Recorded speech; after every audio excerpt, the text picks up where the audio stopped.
as among this nation's country, nation citizens, no men shall be forgotten and no races of people shall be forgotten, but they continue to try to wipe us off the map. Just like with Tulsa, Oklahoma. Look what they did. They even hid that. They even hid that. For how long? Damn near 100 years. I'm just saying, there's a lot of hypocrisy found in the inscription of these walls. You all should come here if you've never been here. We'll be back again, continuing with the park.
It's MOPOWERZ and we are BACKHAIN, and we are still in the memorials of the Capitol here in DC.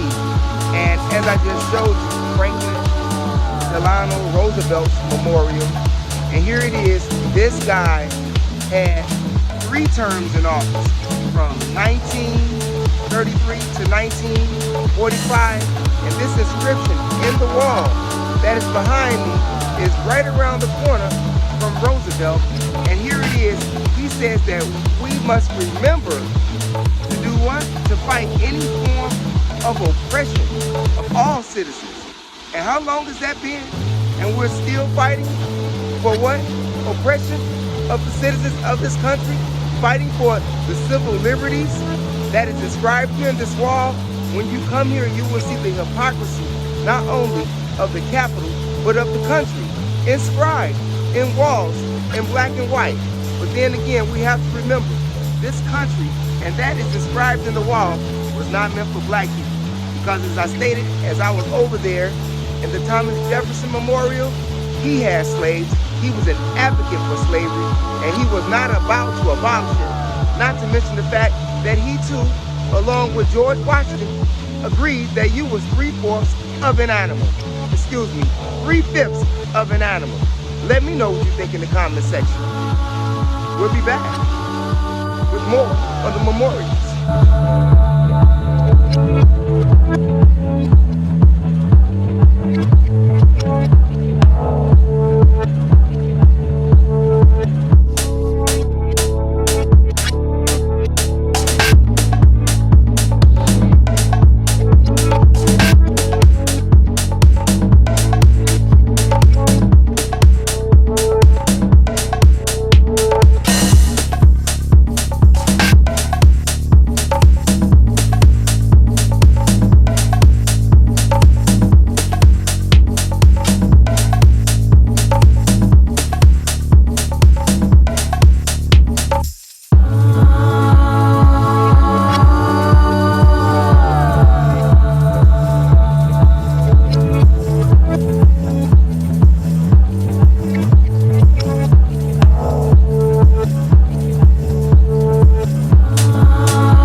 Yo, it's MOPOWERZ, and we are in front of the White House in DC.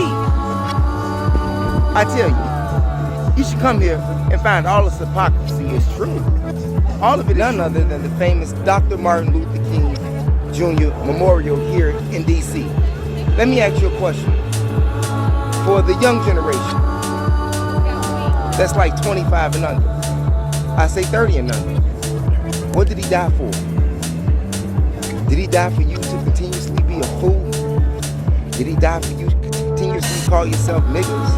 Did he die for you to call yourself bitches? Did he do that? Was that the image or legacy that he was leaving? No. No, it's not. And it's very sad. In fact about it was white America who killed him. White America did that. And the only thing he asked for was social justice. What has changed? Nothing has changed. If you go back and you review the time of the 60s, the 70s, and the 80s, and the 90s, and the 2000s, what has changed? You still have police brutality. You still got white people killing black people. You just gave black people an emancipation holiday, but you still won't give them a check.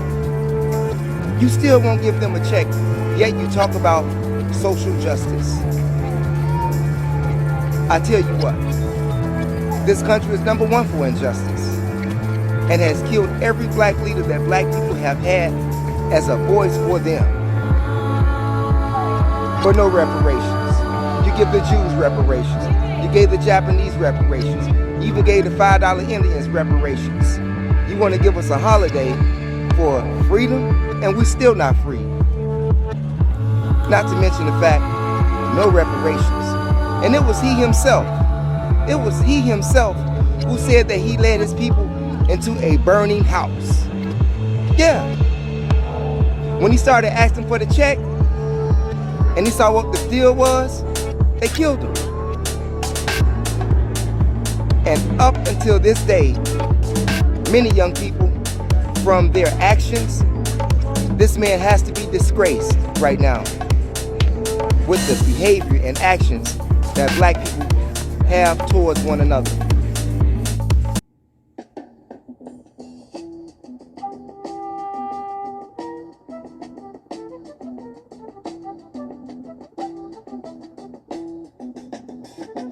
You will not be able to stay home, brother.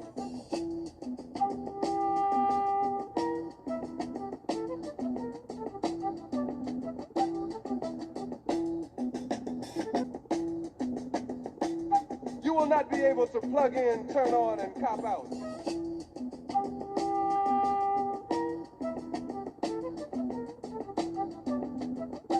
The revolution will not be televised, will not be televised, will not be televised, will not be televised. The revolution will be no rerun, brothers. The revolution will be live.